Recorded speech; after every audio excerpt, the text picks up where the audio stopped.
Amy டீப்ஸ் audio நாவல் வாசகர்களுக்கு RJ Bhuvana செல்வத்தின் வணக்கம். வாருங்கள் கேட்டு மகிழலாம் அறிவியல் புனைவான காணாதவனை விலகாதே என்ற நாவலை. அத்தியாயம் 1. கவலைப்படாத மச்சான், எப்படியும் கிடைச்சிடும். அதான் கம்ப்ளைண்ட் கொடுத்தாச்சுல்ல, கண்டிப்பா அரணர்கள் கண்டுபிடிச்சிடுவாங்க.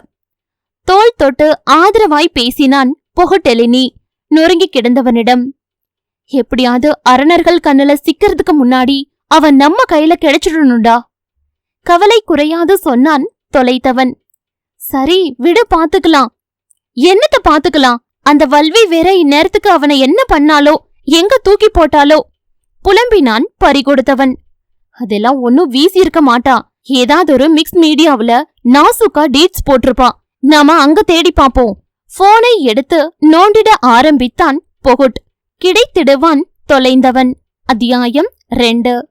பரபரப்பு அடங்கிய முதிர ஸ்டேஷனில் காத்திருந்தால் ஒயில் தோழிக்காய். அம்மணியின் நெஞ்சுக்கு குறுக்கேவோ மிக பத்திரமாய் கட்டியணைக்கப்பட்டிருந்தது கைப்பை ஒன்று. கண்ணிமைக்கும் பொழுதில் ஓரிடத்திலிருந்து மற்றொரு இடத்திற்கு ஆளை கொண்டு வந்து சேர்க்கும் முதிர வாகனமோ கொளிஞ்சியை அங்கு டிராப் அப் செய்து நகர்ந்தது. சாரிடி, அங்க சரியான கூட்டம். முதிரம் கிடைக்கவே செகண்ட்ஸ் ஆச்சு. நீ வெயிட் பண்ண கூடாதுன்னு தான் பிரீமியம் கார்டு டச் பண்ணி வந்து சேர்ந்தேன். சொல்லாமல் சொல்லி வைத்தாள். எக்ஸ்ட்ரா ஆகி போன செலவுகளுக்கு அவளை வர சொல்லி வற்புறுத்திய ஒயிலே காரணம் என்று. அதை புரிந்து கொண்ட மங்கையோ, இந்தா புடி எடுத்து நீட்டினால் மிடில் சைஸ் போத்தல் ஒன்றை கொளிஞ்சியிடம். எவ்ளோ தேரும்? ஏற இறங்க அதை பார்த்த நல்மண தோழியோ கேள்வியின் முடிவில் போத்தலை அவளின் கைப்பைக்குள் போட்டாள். தெரியல.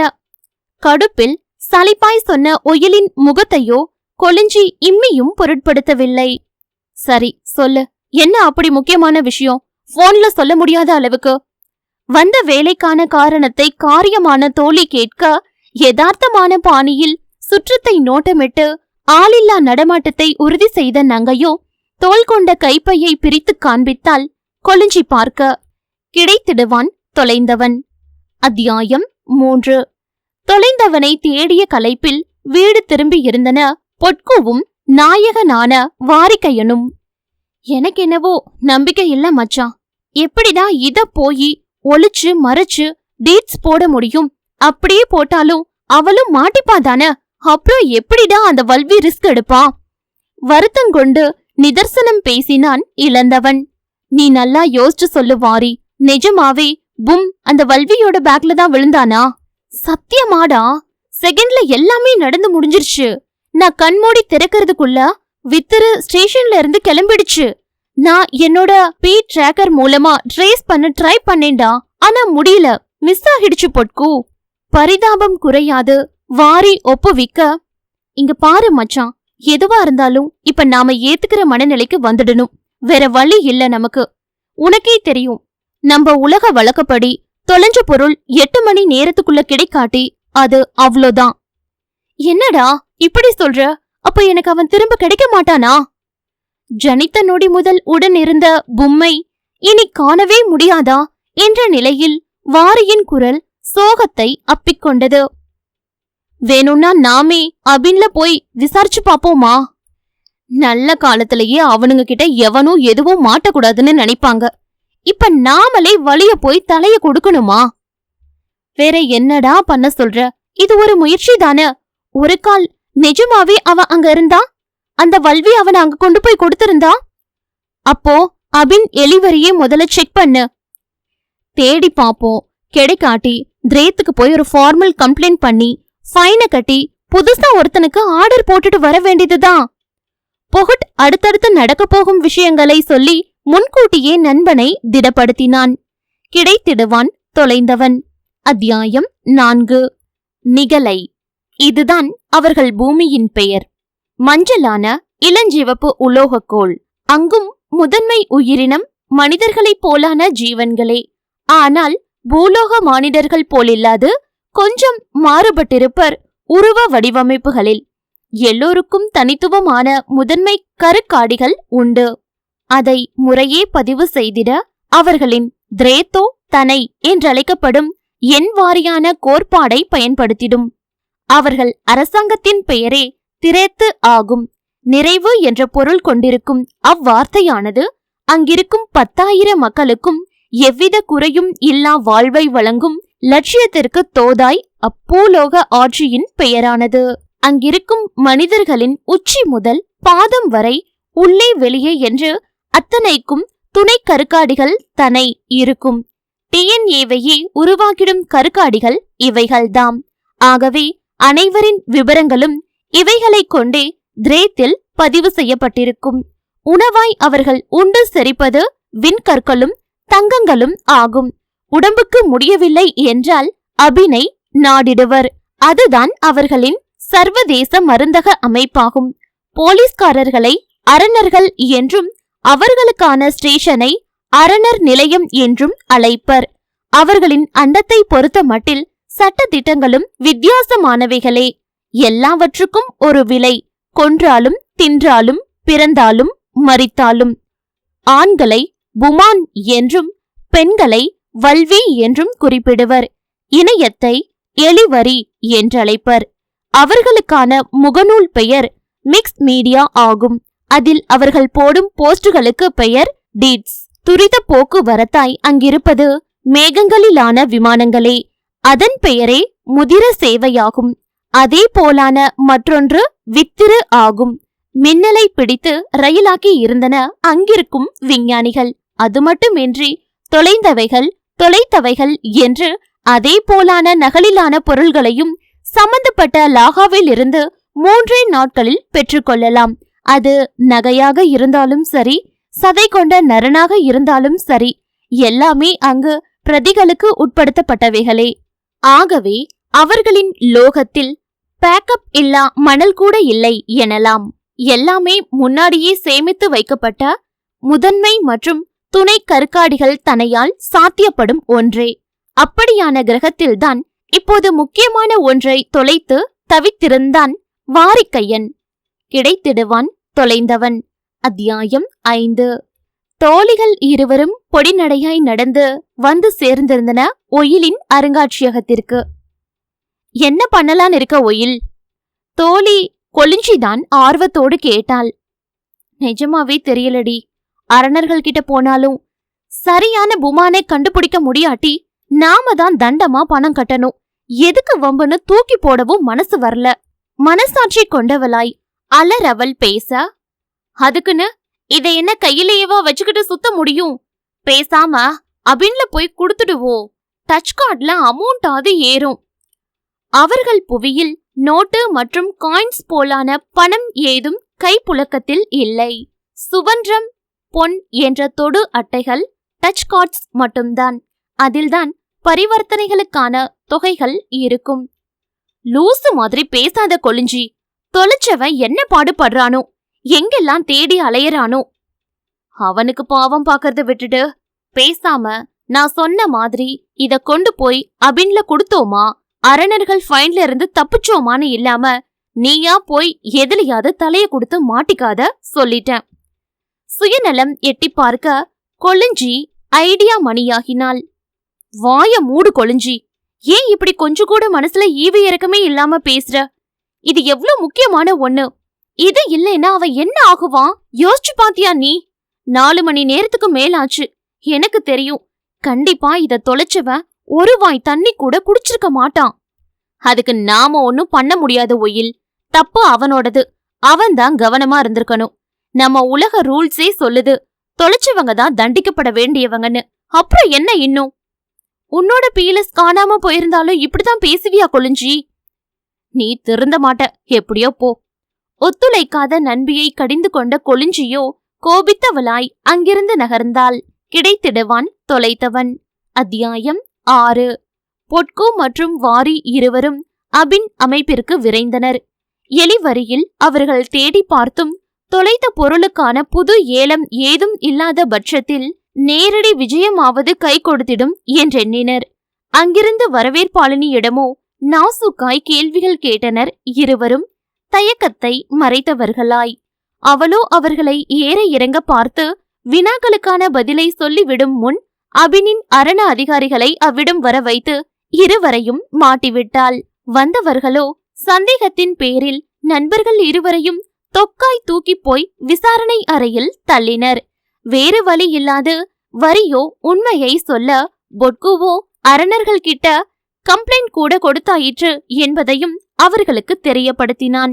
அதிகாரிகளோ இருவர் சொன்ன தகவல்களையும் சம்பந்தப்பட்ட லாகாவை இணைய வழி தொடர்பின் மூலம் அழைத்து சரிபார்த்தனர்.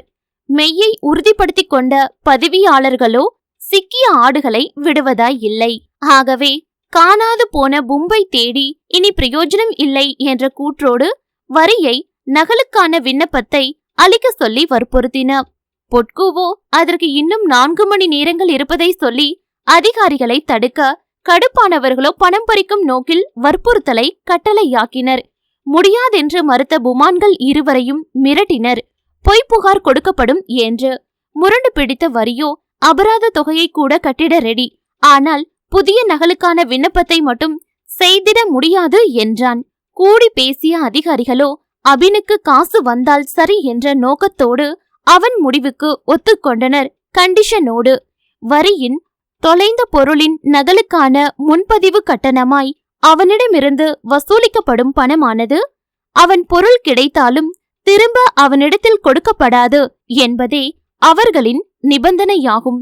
பணம் பறிக்கும் அவர்களின் எண்ணத்தை முன்னரே அறிந்திருந்த வரியோ அலட்டிக் கொள்ளாது பாரத்தில் உள்ளங்கை பதித்து கையொப்பம் வைத்தான். பிறகு அவனின் தொடு அட்டை கொண்டு அவர்கள் கேட்ட தொகையை செலுத்தினான். கிடைத்திடுவான் தொலைந்தவன். அத்தியாயம் 7. 8 மணி நேரங்கள் கடந்தாயிற்று. கவலையோடு வீடு வந்து சேர்ந்தாள் ஒயில். தோளில் மாட்டியிருந்த கருப்பு வர்ண பின்னல் டைப்பிலான கைப்பையை தூக்கி மேஜை மீது வைத்தாள். வயிறு கடமுடா என்றிட முகத்தை ஒன்னும் பாதியாய் கழுவினாள் அவசரமாய். பேக்கின் உள்ளிருந்த பும்மோ நெளிந்திட ஆரம்பித்தான். வஞ்சியோ வதனத்தின் ஈரத்தை கூட துடைத்திடாது வாங்கி வந்திருந்த உணவு பொட்டலத்தை கைப்பற்றி சோபாவில் சென்றமர்ந்தாள். நெளிந்த பும்போ கொஞ்சம் கொஞ்சமாய் தலை தூக்கிட ஆரம்பித்தான். மாதங்கியோ டிவி பார்த்தபடி வயிற்றை நிரப்பி அப்படியே தூங்கியும் போனால் நித்ரா தேவி தழுவ. விடியற்காலை 3க்கு இயற்கை அழைக்க எழுந்தாள் ஒயில் துயில் கலைந்து. நேராய் வாஷ்பேஷன் நோக்கி கடனை முடித்து படுக்கையறை நோக்கியவளின் அடிப்பாதமோ ஜலம் போலான திரவத்தில் பட்டு அவளை நிலை குலைத்திட வைத்தது. என்னதிது என்ற குழப்பமே இல்லாது அதை அறிந்தவளோ நின்ற இடத்திலிருந்தே கண்ணசைத்து விளக்கை போட்டாள். தரையிலோ ஒரு பவுலை நிறைத்திடும் அளவுக்கு பல்லிழித்து கிடந்தது நீல வர்ணத்திலான திரவம். கிடைத்திடுவான் தொலைந்தவன். அத்தியாயம் 8. டே வாரி, தூங்காம என்னடா பண்ணிக்கிட்டு இருக்க? கண்களை குறுக்கி கேள்வி எழுப்பினான் பொகுட். முடியல மச்சான் என்றவன் உதிர்த்த வார்த்தையே சொன்னது அவன் கொண்டிருக்கும் ரோதனையை. மருந்து போட்டியா இல்லையா? அவன் காணாம போன அடுத்த நிமிஷமே போட்டுட்டேன்டா. ஆனா எப்படி இப்படி ஆச்சுன்னு தெரியல. வேதனையில் துடித்தவன் கலங்கிய விழிகளோடு மஞ்சத்தில் சரிந்தான். வாரியின் சுக்கில தாயகமோ நொடிகளில் வீங்கி பிதுங்கியது. கிடைத்திடுவான் தொலைந்தவன். அத்தியாயம் 9. முடிவா என்னதான் சொல்ற? கொலிஞ்சி சந்திக்க வந்திருந்தால் ஒயிலை பணியிடத்திற்கு. நீ என்ன சீன் போட்டாலும் நான் என் முடிவை மாத்திக்க மாட்டேன் கொலிஞ்சி. தொலைஞ்சவனுக்குத்தான் அதோட அருமை தெரியும். நெஞ்சில் ஈரம் கொண்டு கருணையாய் வக்காலத்து வாங்கினாள் இழந்தவனுக்காய் நாயகி அவள்.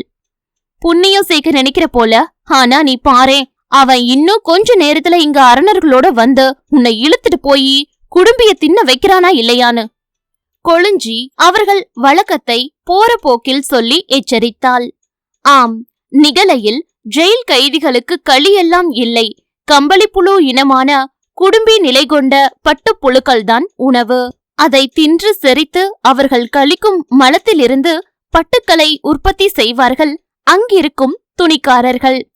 வந்தா பாத்துக்கலாம் சொன்னவள் போனவளை கண்டுக்காது பேக்கின் பக்கம் போனாள். அதை திறந்து உள்ளே எட்டி பார்த்தவள் மெதுவாய் அவனை கையில் எடுத்தாள்.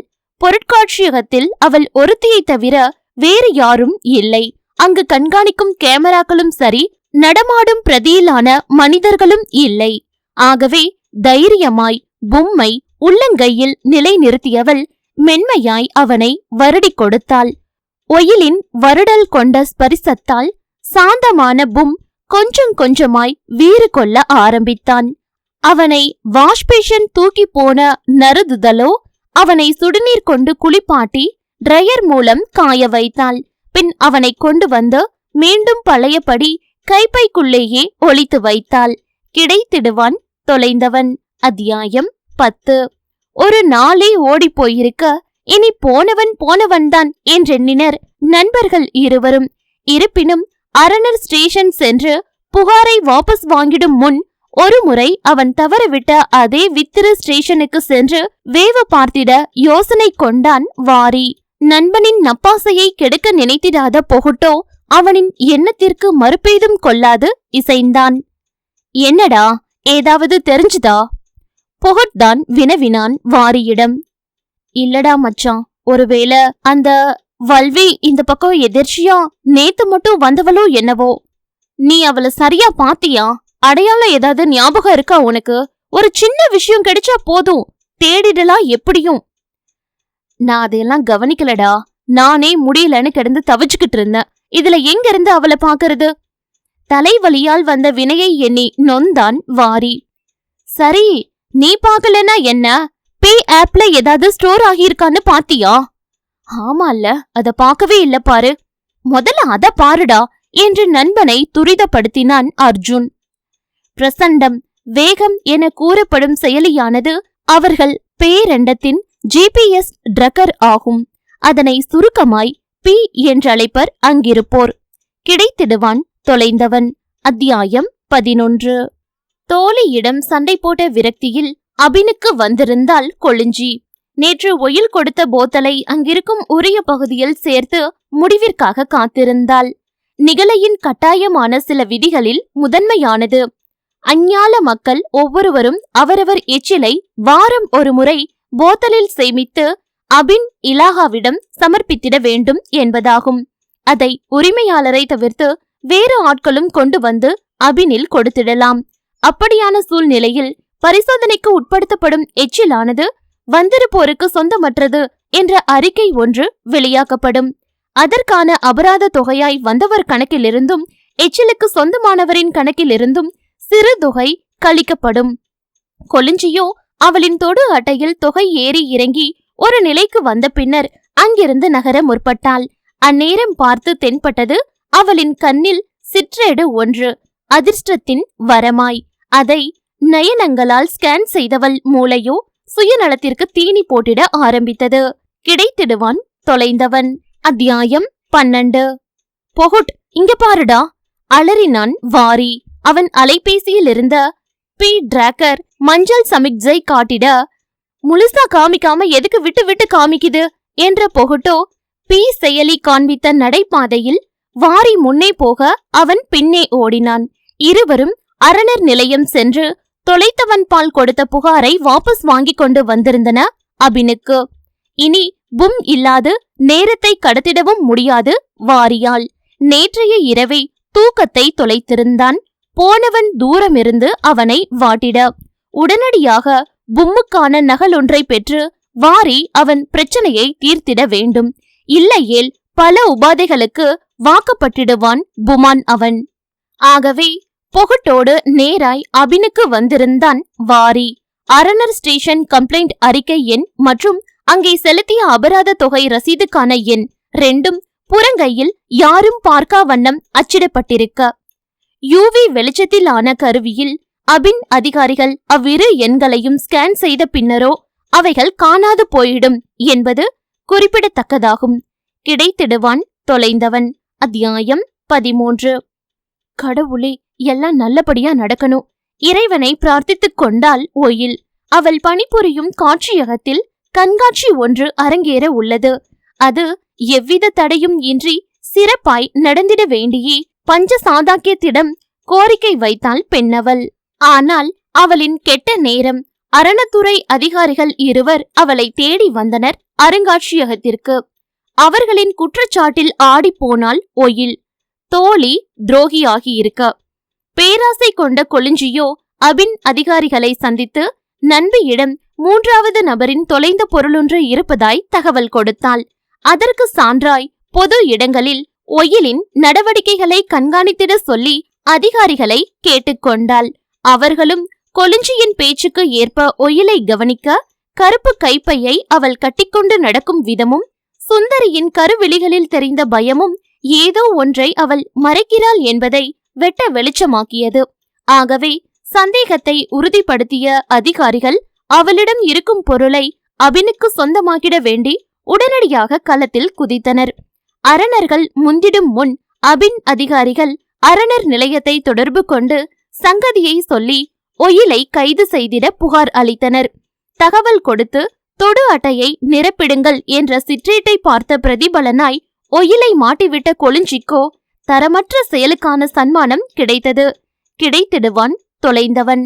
அத்தியாயம் 14. இப்போ நம்புறீங்களா ஆபீசர்ஸ்? நான் இந்த பேக்ல ரொம்ப பாதுகாப்பா ஒளிச்சு வச்சிருந்தது என்னோட எச்சில் போத்தல்கள் தான்னு கெத்து குறையாது சொன்னால் ஒயில்.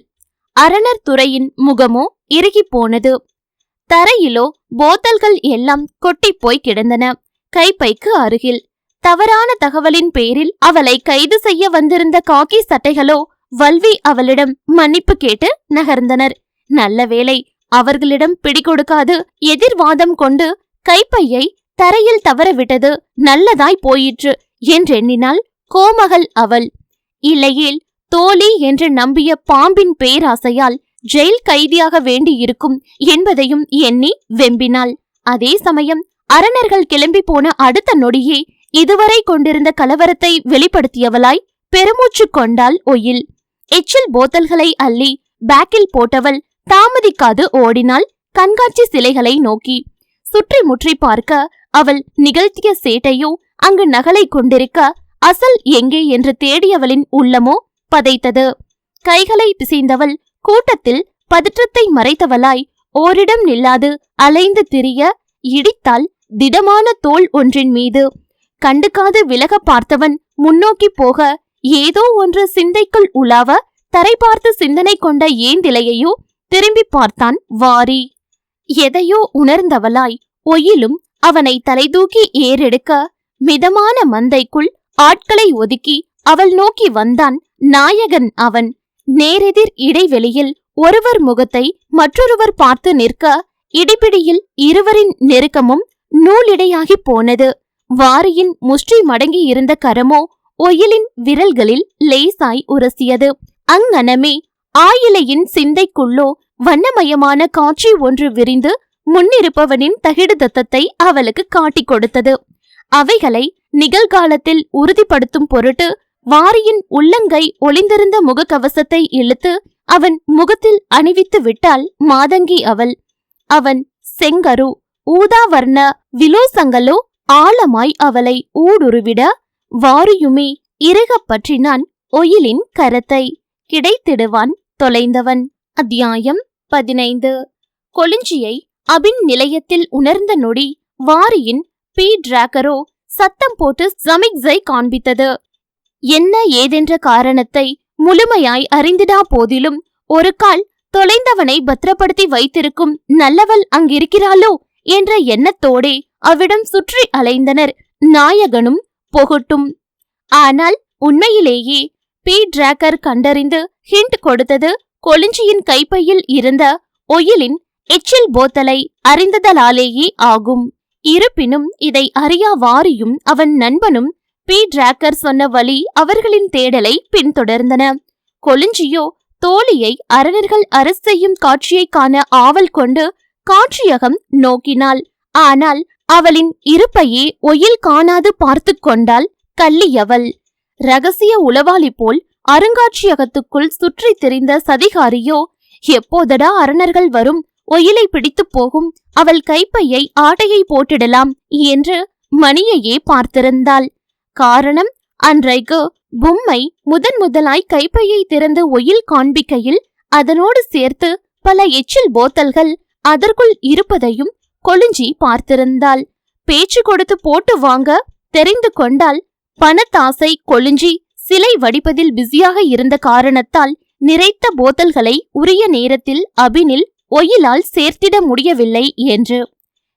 காரியான கொளிஞ்சியோ நண்பிக்கு உதவிட விவரம் தெரிவிக்க ஒயிலோ வேண்டாம் என்று சொல்லி அவளின் திட்டத்தை சிதைத்தாள். ஆகவே எல்லா வன்மத்தையும் மொத்தமாய் சேர்த்து வைத்த கொளிஞ்சியோ இதான் சாக்கென்று இன்றைக்கு ஒயிலை மாட்டிவிட்டு அவளின் ஆசைகளை நிறைவேற்றிட எண்ணங்கொண்டாள். கிடைத்திடுவான் தொலைந்தவன். அத்தியாயம் 16. மனம் என்னவோ சஞ்சலப்பட கையில் இருந்த பொம்மை தொலைத்தவன் தேடி வரும் வரை எங்காவது ஒளித்து வைத்திட நினைத்தாள் ஒயில். ஆகவே அப்போதைக்கு அவன் பாதுகாப்பாய் இருக்கக்கூடிய ஒரே இடம் காட்சியகத்தின் ஸ்டோர் ரூம் தான் என்றெண்ணினாள் அங்கனை அவள். அதனால் அவனை கொண்டு போய் அங்கிருந்த ஒன்னும் பாதியுமான சிலை ஒன்றில் மறைத்து வைத்தாள். ஆனால் அவளின் துரதிர்ஷ்டம், அந்நேரம் பார்த்து காட்சிக்கான சிலை ஒன்று உடைந்து நொறுங்கியது நிகழ்ச்சி ஆரம்பிக்கும் வேலை பார்த்து. ஆதலால் வேறு வழியின்றி காட்சியக பணியாளர்களோ ஒயில் பொம்மை பதுக்கி ஓரமாய் நகர்த்தி வைத்திருந்த முழுமை பெறா சிலையை தூக்கி வந்து நடு வளாகத்தில் வைத்தனர். அவசர அழைப்பை வாஷ் பேஷனில் முடித்து கொண்டு வந்த ஒயிலோ பின்னங்கால் பிடரியில் பட ஓடினால் சிலையை நோக்கி பொம்மை காப்பாற்ற. கிடைத்திடுவான் தொலைந்தவன். அத்தியாயம் 17. அருங்காட்சியகத்துக்குள் நுழைந்த வாரியின் பி டிராக்கரோ மஞ்சள் சமிக்சையை இடைவிடாது ஒளிர்க்க விட்டது. பொகுட், அவன் இங்கதான் இருக்கான். உற்சாகம் கொண்டு பொங்கினான் வாரி. கன்ஃபார்மா சொல்றியாடா? கண்டிப்பாடா. முதல்ல விட்டு விட்டு அடிச்ச லைட்டு இப்ப விடாமலே அடிக்குதுன்னா அவன் இங்க எங்கேயோதான் இருக்கான். ஆர்வம் தாளாது வாரி சொல்ல, சரி நீ இங்க தேடிக்கிட்டு நான் வாஷ்ரூம் போயிட்டு வந்துடுறேன் என்ற பொகுட்டுவோ இயற்கை அழைக்க ஓடினான் காட்சியகத்தின் கழிவறை நோக்கி. பி டிராக்கரோ ஒன்றுக்கும் மேற்பட்ட இடத்தை பச்சை லைட் மூலம் காட்டியது வாரிக்கு. எங்கெல்லாம் ஒயிலின் தடயங்கள் இருக்கிறதோ அவ்விடங்களை எல்லாம் ஒட்டு மொத்தமாய் சேர்த்து மிகச் சரியான குறிப்பிட்ட இடத்தை காண்பிக்க பி டிராக்கருக்கோ டச் கார்டு மூலம் பணம் செலுத்திட வேண்டும். வாரியோ வேறு வழி இல்லாது தொகையை செலுத்த பி டிராக்கரோ வாங்கிய காசுக்கு உத்தமமாய் வேலை பார்த்து காட்டிக் கொடுத்தது பும் இருந்த இடத்தை. ஓடினான் வாரிக்கையன் தொலைத்தவனை மீட்டெடுக்க பாதியிலான சிலையை நோக்கி. அதே சமயம் ஒயிலும் ஓடி வந்தால் அதே சிலையை நோக்கி. கொளிஞ்சியோ இதான் சாக்கென்று முகம் மறைத்தவளாய் ஒயிலின் குறுக்கே ஓடினாள் அவளை இடித்து கைப்பையை தரையில் விழ வைக்கும் முயற்சியோடு.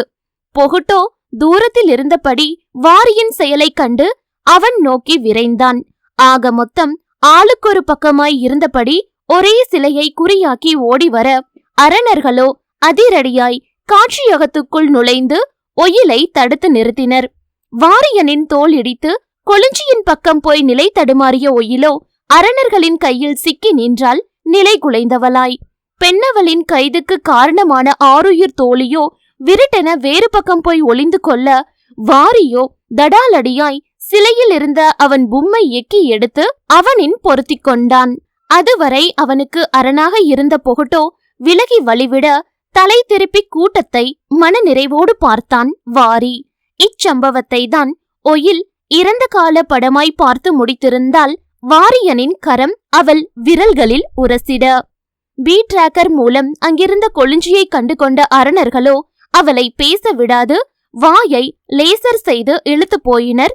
அரணர் துறைக்கு களங்கம் ஏற்படுத்தும் வண்ணம் பொய் தகவல் கொடுத்து லாபம் பார்க்க நினைத்த குற்றத்துக்காய். கிடைத்திடுவான் தொலைந்தவன்.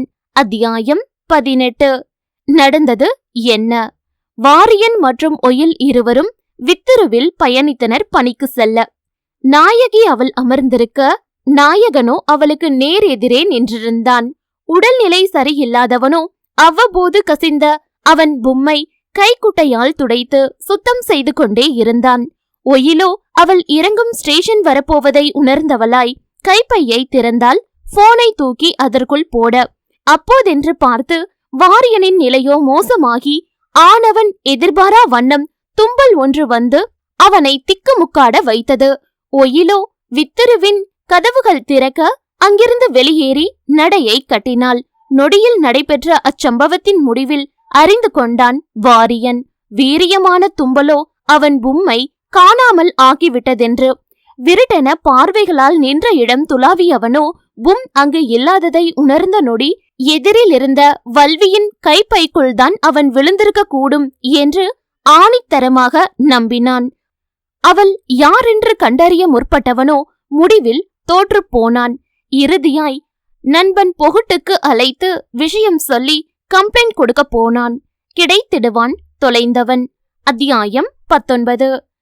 நிகழை உலகத்தை பொறுத்த வரைக்கும் 8 மணி நேரம் என்பதே அவர்களின் ஒரு நாள் கணக்காகும். வல்வியான பெண்களுக்கோ ஒரு சிறப்பம்சம் உண்டு. அதாவது புமான் யாராவது அவர்களை தொட்டாலோ இடித்தாலோ ஏன் உரசி போனால் கூட அவர்களின் உள்நோக்கத்தை நிகழையை சேர்ந்த மங்கைகளால் அறிந்து கொள்ள முடியும். ஆனால் ஆண்களோ ஒரு படி மேலே போய் வல்விகளை நெருங்கி அவர்களின் கரம் பற்றி கோர்த்தால் மட்டுமே இப்படியான சலுகையை அனுபவித்திட முடியும். இப்படித்தான் வாரியன் எப்படியெல்லாம் ஒயில் அவனின் பொம்மை பாதுகாத்திட்டாள் என்பதனை தெரிந்து கொண்டான். நேரம் கடக்க கண்காட்சி ஒரு நிறைவை நாடியது. வந்தவர்கள் கிளம்ப பயனாளர்களும் தத்தம் கடமை முடிந்து நகர்ந்தனர். ஒயிலோ இறுதி ஆளாய் எல்லாவற்றையும் சரிபார்த்து குறிப்பெடுத்தால் காட்சியகத்தை பூட்டி வீடு திரும்பும் முன் வாரியோ நண்பன் பொகுட்டை அங்கிருந்து விரட்டி அடித்தான்.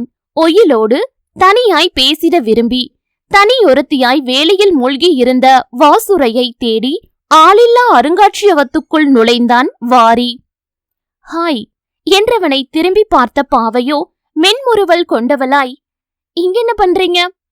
பும் கிடைத்த பின்னர் மேலும் வாரிக்கு அங்கென்ன வேலை இருந்திட போகிறதென்று நினைத்தாள் ஒயில். தகிலாயம் என்ற வாரியோ அவளின் நல்லுள்ளம் கொண்ட கருணைக்கு தலை வணங்கியவனாய் அவளை நெருங்கினான். ஆனவனின் கபாலத்தின் உச்சந்தலையிலோ 5-6 கலாபிகள் துளிர்த்து செங்குத்தாய் நின்றிட ஆரம்பித்தன.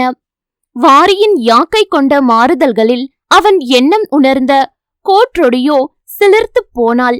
வெட்கமோ நறுதுதலின் மேனியை மிளிரச் செய்தது. உணர்ந்து கொண்டான் வாரி. அவளுக்குமே அவன் கொண்டிருக்கும் ஆவல் சங்கடத்தை கொடுத்திடவில்லை என்று.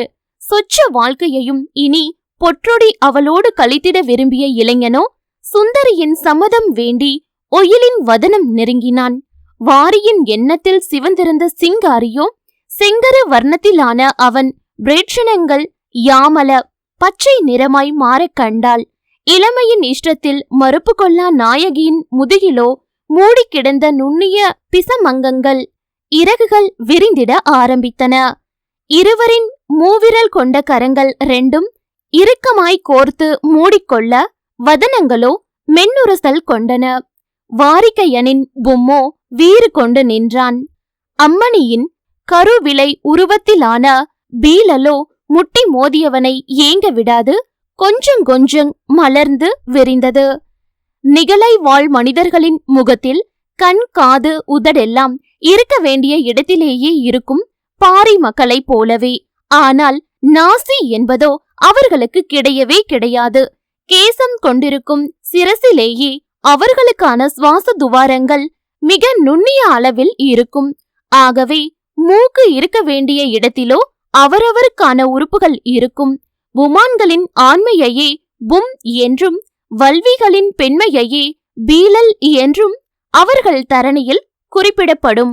கண்டதும் காதல் கொண்ட ஜோடிகளின் விலோசனங்கள் 4 கசனை காவி வர்ணத்தில் மாற ஒயிலின் பீலலுக்குள் அனிச்சையாய் நுழைந்தது வாரியனின் பும்.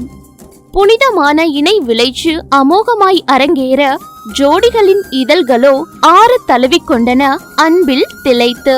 சுபம். நிகழை உலகத்தை மையப்படுத்திய வார்த்தைகள் அத்தனையும் ஆங்கிலம் கலக்கா சுத்த தமிழ் சொற்களே. இத்துடன் அத்தியாயம் நிறைவடைகிறது. தொடர்ந்து இணைந்திடுங்கள் எமி தீப்ஸ் ஆடியோ நாவல் சேனலில். மீண்டும் சந்திப்போம். நன்றி, வணக்கம்.